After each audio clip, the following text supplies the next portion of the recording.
வணக்கம்.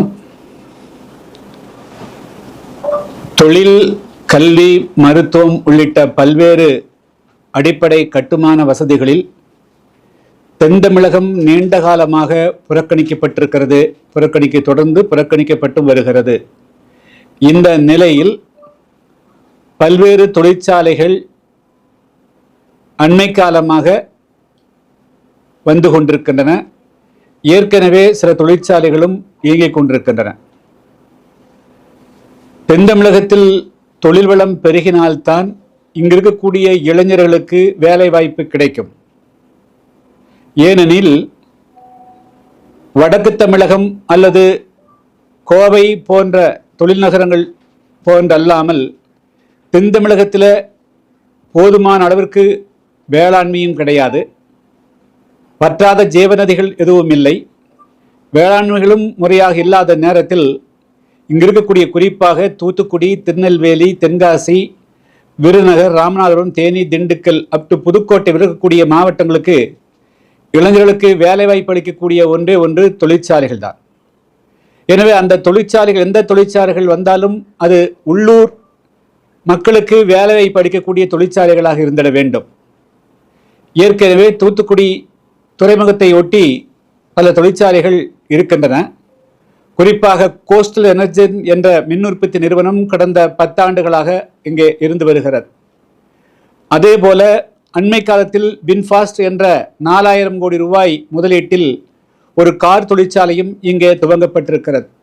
Orissa Steeles, alloy Steeles என்ற ஒரு கம்பெனி இங்கே ஓட்டப்பிடாரம் சட்டமன்ற தொகுதிக்கு உட்பட்ட பகுதியில் செயல்படுகிறது. இதுபோன்று அதே போல மகா சிமெண்ட் என்ற கம்பெனி இருக்கிறது. இதுபோன்று பல கம்பெனிகள் இந்த பகுதியில் அண்மை காலமாக வந்து கொண்டிருக்கின்றன. ஆனால் இந்த கம்பெனிகள் அனைத்திலுமே அடிமட்ட வேலைகளான துப்புரவு தொழில் செய்வது, அதே போல கட்டுமான பணிகள், கடினமான பணிகளுக்கு மட்டுமே உள்ளூர் மக்களை பயன்படுத்துகிறார்களே தவிர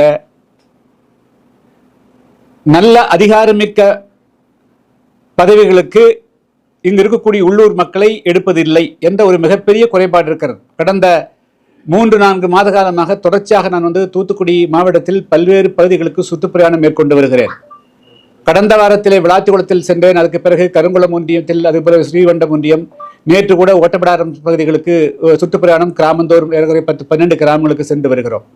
செல்லக்கூடிய எல்லா இடங்களிலேயும் மக்களுடைய குறைபாடுகள் அந்த உள்ளூர் மக்களை திட்டமிட்டு புறக்கணிக்கிறார்கள். உதாரணத்திற்கு வின்ஃபாஸ்ட் என்ற கார் தொழிற்சாலை இருக்கிறது.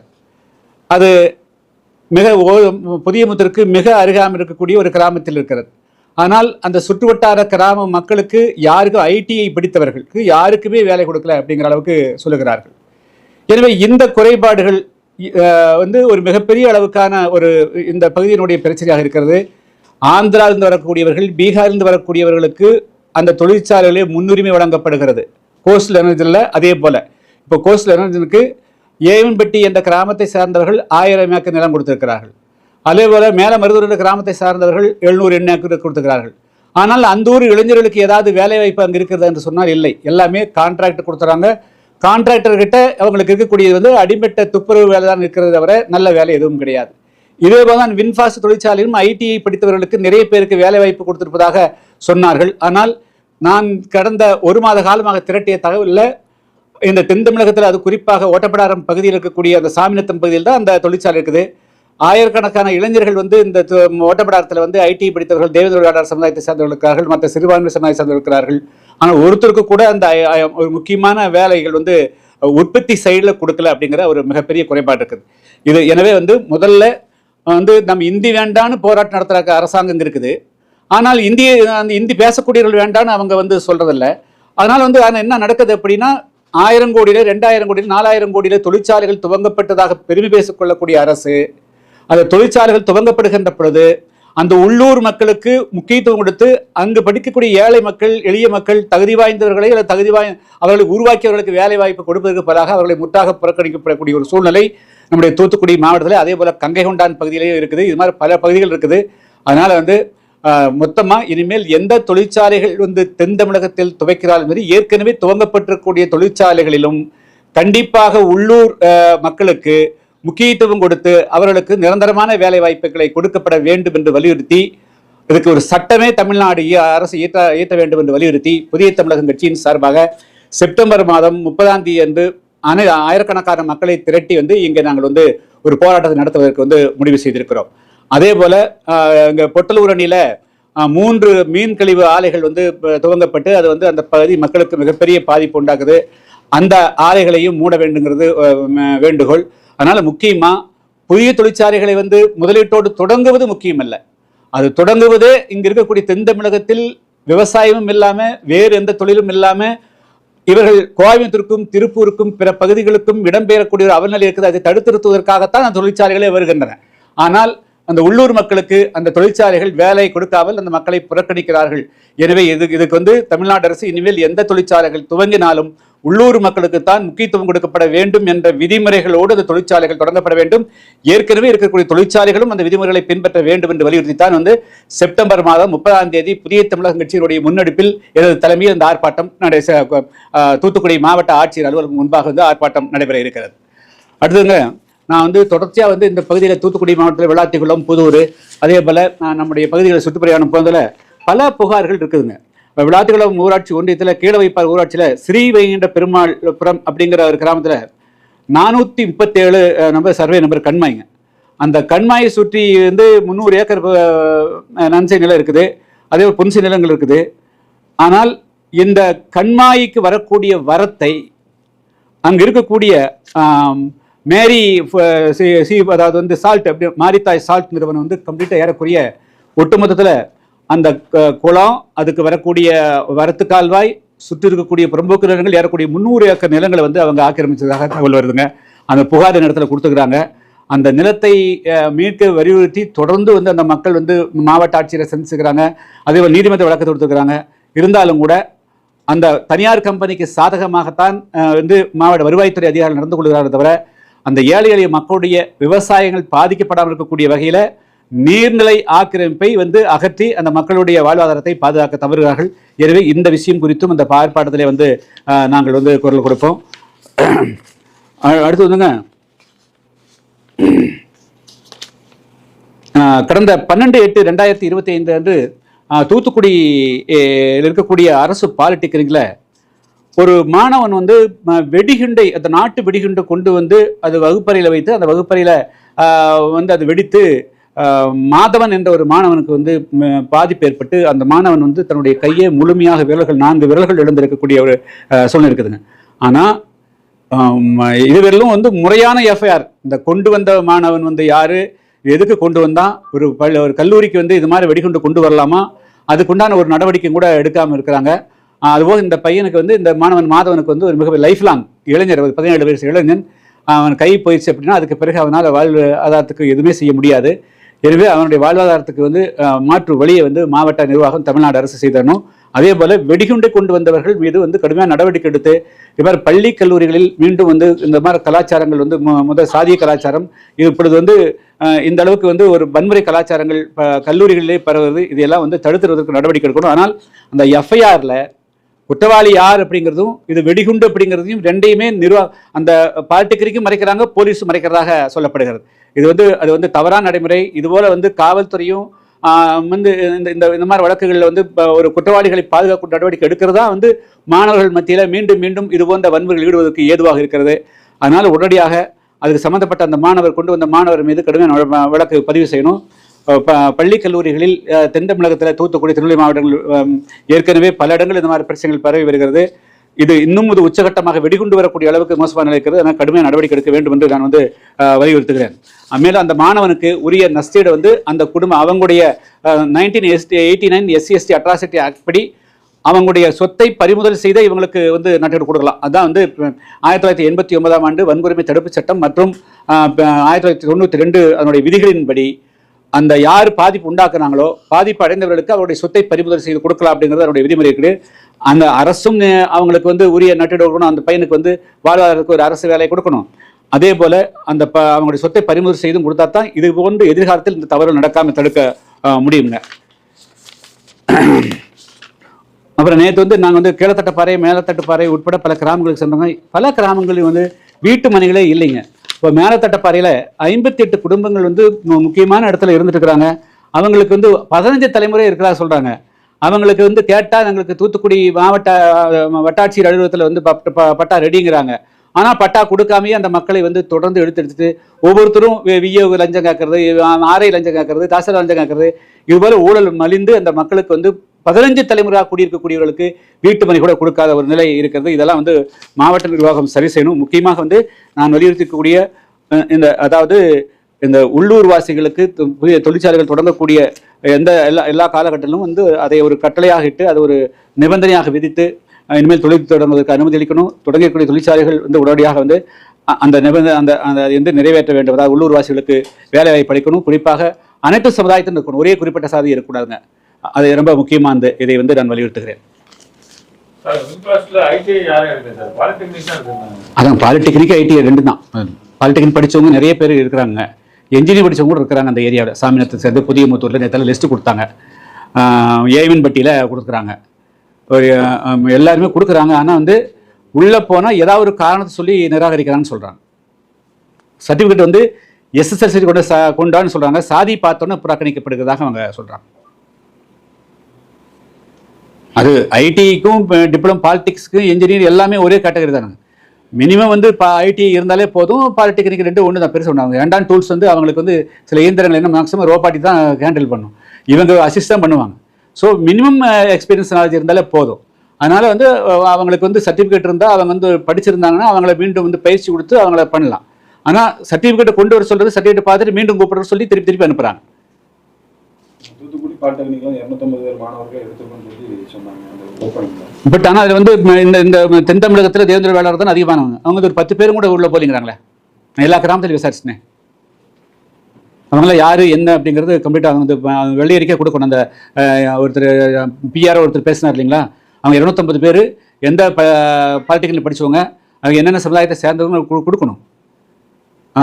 நான் முதல்வன் திட்டத்துல அந்த இதுல பதிவு பண்ணி தான் முன்னுரிமை கொடுத்து எடுத்ததா சொல்றாங்க. இல்ல அப்படிலாம் சொல்ற, அதெல்லாம் சொல்ற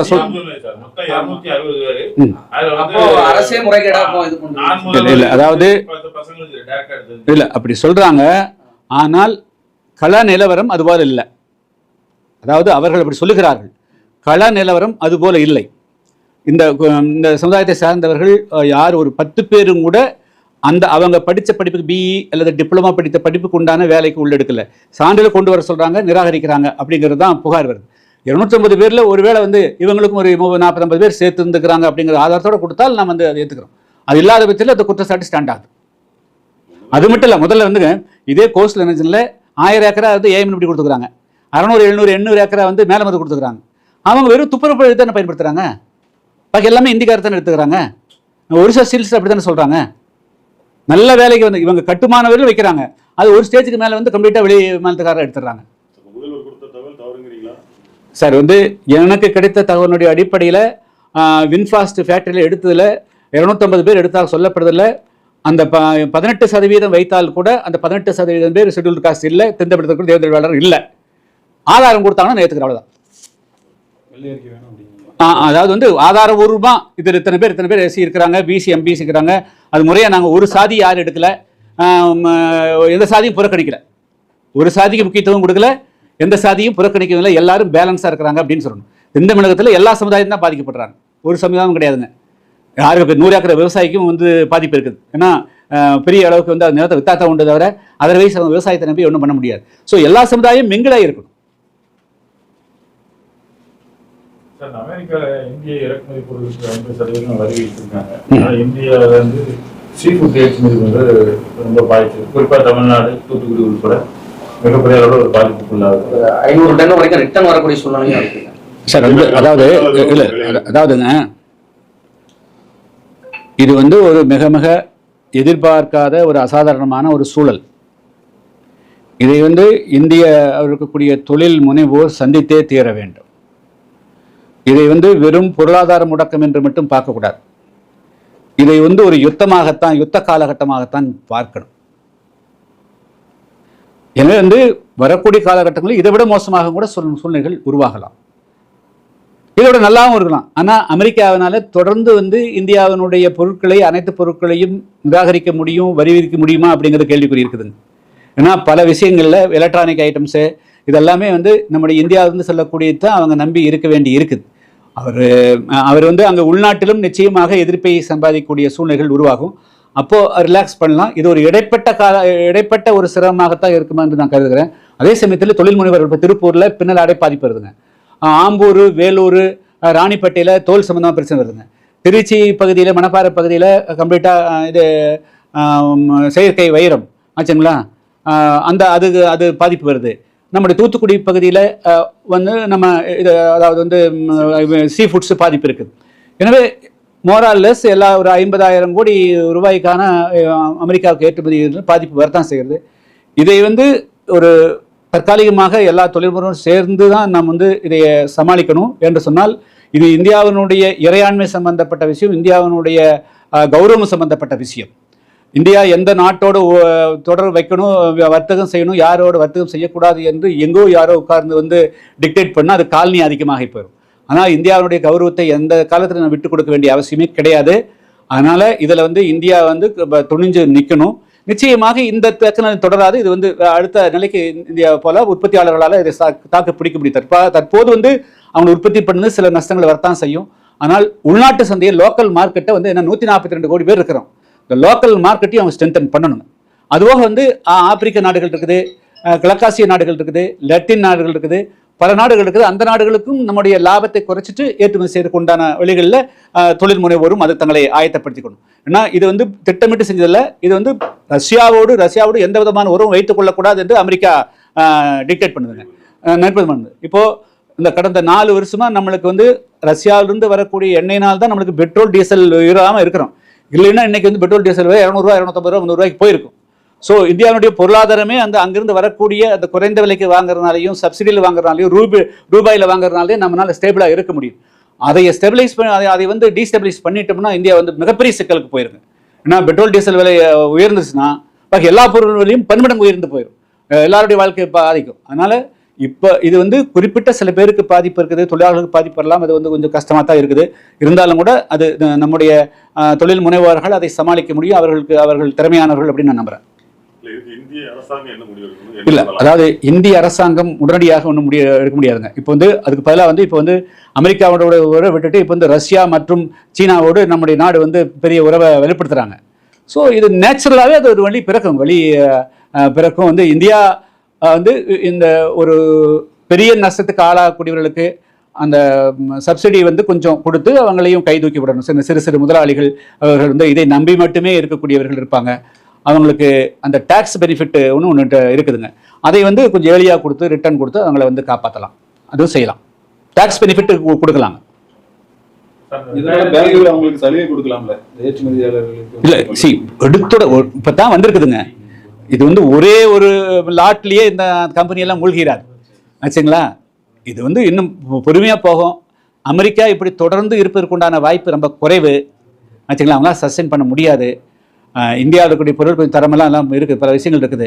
நம்ம ஒரு 2 மாதம் 3 மாதத்துக்கு பிறகு எப்படி சூழ்நிலையோ அதுக்கு தகுந்த மாதிரி பண்ணணும். அதுக்காக இந்திய அரசு இதில் கவனம் செலுத்தக்கூடாதுங்கிறது கிடையாது. ரிசர்வ் பேங்கை கவனிக்கணுங்க, ஃபைனான்ஸ் மினிஸ்ட்ரி கவனிக்கணும், எல்லாருமே ஆழ்ந்து கவனிக்கணும். ஏன்னா சடனாக டிப்பு 5 லட்சம் பேர் 10 லட்சம் பேர் வேலை வாய்ப்பு இழக்கிறங்கிற போது அது ஒரு பெரிய பாதிப்புகள் வரும். ஆனால் இந்திய அரசும் உன்னிப்பாக கவனிக்கணும், தொழில் முனைவோரையும் கைவிட்டக்கூடாது. அதே சமயத்தில் மாற்று ஏற்பாடுகளையும் தொழில் முனைவோரும் விரைந்து செய்யறதுக்கு ஏற்பாடு பண்ணணும். என்னுடைய பார்வையில் லோக்கல் மார்க்கெட், உள்நாட்டு சந்தையை வந்து எல்லா விஷயம் துணி திருப்பூர் உள்நாட்டு சந்தையை வலுப்படுத்த முடியும். அதுக்கு ஸ்பேஸ் இருக்குது. ஆனால் ஸ்பேஸ் இல்லாமல் அவனை கிரியேட் பண்ணல, அதையும் டெவலப் பண்ணணும். இன்னைக்கு கூட ஒரு புது கட்டணம் ஒன்று இது பண்ணிருக்கேன். இதுக்கு மட்டுமா எல்லா